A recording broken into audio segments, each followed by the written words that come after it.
If you look around the world today, it's not difficult to see that it's polluted. Not just the environment, but the political systems and the economic systems as well. These are harsh words, but they're true. Our oceans are afloat with hundreds of square miles of plastic waste. Our forests that are the lungs of the world are being depleted. Countries and nations are on the brink of economic disaster. Economic agencies which are supposed to serve the interests of people instead choke nations with debt obligations which keep hundreds of millions of people in poverty. Politicians who are supposed to serve the interests of the people help the rich and powerful while ignoring the needs of the common man and woman.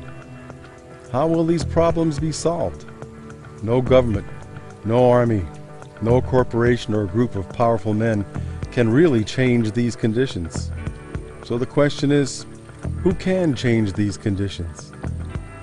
The answer may surprise you. It is the people of this world. But the methods of the past may solve one problem in one part of the world, help one nation or country for a time, but the record of achievement in really solving global problems is very poor. So a new method must be found and used. It revolves around proven facts, which many people are aware of, but have not yet applied to global problems on a global scale. What are these facts? Well, they start with the idea that to think is to create. This is not new to the world. Hundreds of years ago it was said, "We are shaped by our thoughts. We become what we think." But how does this apply to solving planetary problems? Well, the next link is seen in the work of a Japanese scientist who studied water molecules, Masaru Emoto. One of the experiments he did involved taking a sample of water that was polluted and photographing it. He then had a group of people surround the water and focus on positive thoughts for a few minutes. He photographed the water molecule again, and instead of the distorted image seen when it was polluted, it now showed a clear crystalline image. This is an illustration of how thoughts can literally affect matter. Now, this type of action is not consciously used by many people in their daily lives, but there are some who know it to be true and do make it part of their daily living. How does this all relate to our polluted planet, you ask? Well, this world is 2/3 water, so in a way it is one giant water molecule, the size of a planet. And it is a polluted water molecule. What if enough people applied the same principle to the planet as was applied to the polluted water molecule? Could it be that some change for the better would occur? We think so, and this is the main focus of the Planetary Peace broadcast.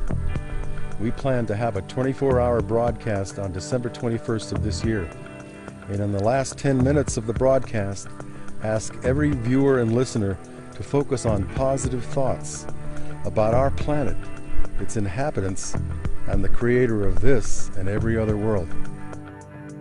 The Maharishi effect, which basically the square root of 1% of a population can have an impact on the whole population.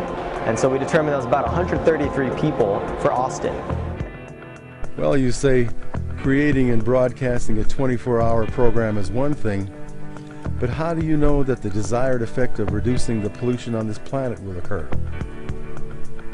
The answer is we do not. But that the sponsors of the Planetary Peace broadcast believe we must try.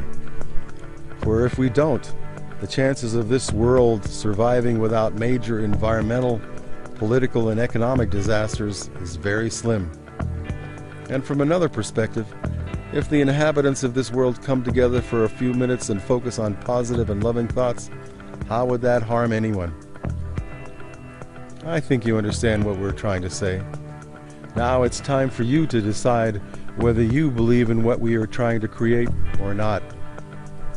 We can't share a lot more in this brief video, but if you visit our website at planpeace.org, you'll find more information on what we are doing and how you can participate.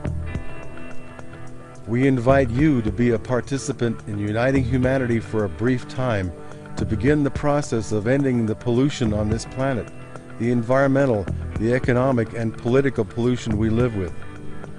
If what we're doing is effective, We may not see some miraculous instant change, but what if we changed the course of the planet in these areas, and we saw the brotherhood and sisterhood of men and women slowly become the reality for all 7 billion inhabitants?